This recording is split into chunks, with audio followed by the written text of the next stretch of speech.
Hey, what's up, guys? This is Repair the Breach. Hope everyone's great. Just want to make a quick video, touch on a few things. So, we are seeing a lot of Unitarians are starting to become Arians, meaning they are starting to believe in the pre-existence of Christ in some way, shape, or form. Now, they will hold to the position that it's a created being. Some will say that it's the light that God says that let there be light. They say that's the Messiah, that's the pre-existing Jesus, but he was brought forth into creation in the heavens.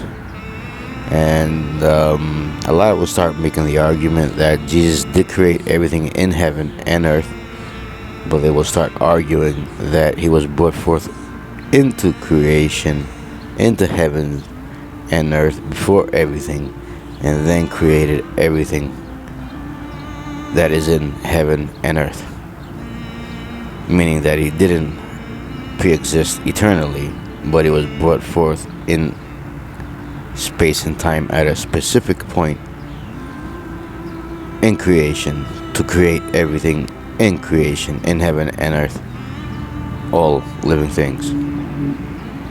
So pretty much they're saying that God created the heavens and the earth, and everything that is inside heaven and earth is created by Jesus, who was brought forth as the light. But is that biblically true? Did God the Father create heaven and earth and Jesus the living things in it? Or do we see God creating the heaven and earth and every living thing in it?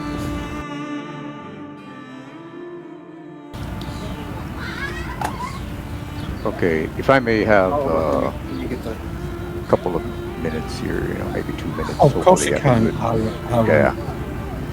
So, Hold up, this thing's not accepting it. The stupid thing pops up every time I highlight it. It wants to I know that extra thing. So it says here, the image of the invisible God, right?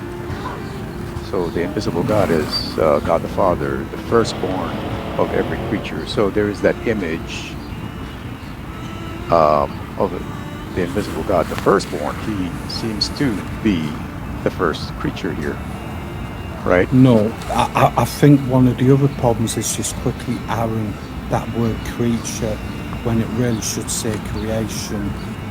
So it depends what Well, if I may, yeah, really. if I may try to extrapolate what I have in mind here.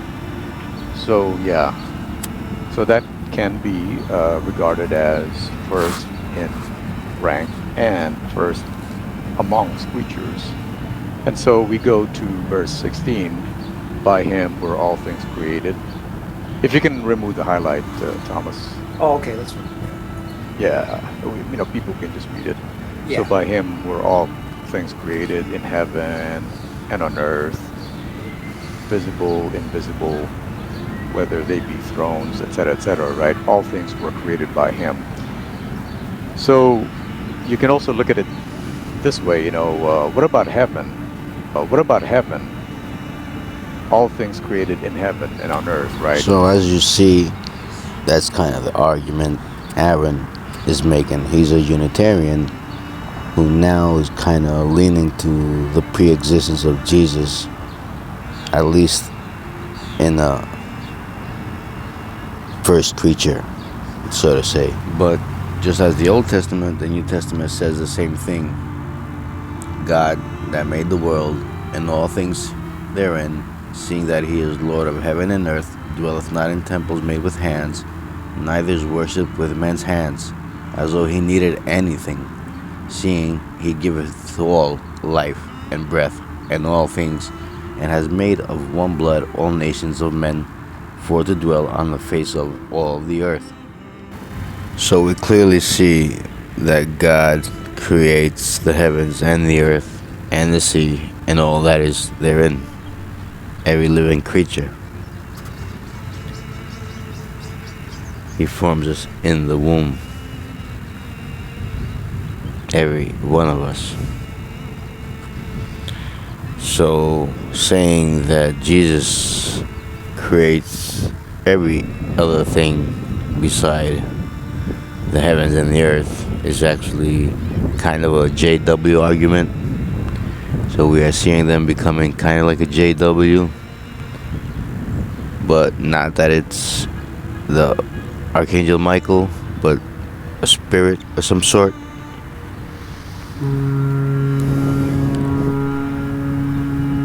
I'm actually at the park right now, so sorry for the background noise.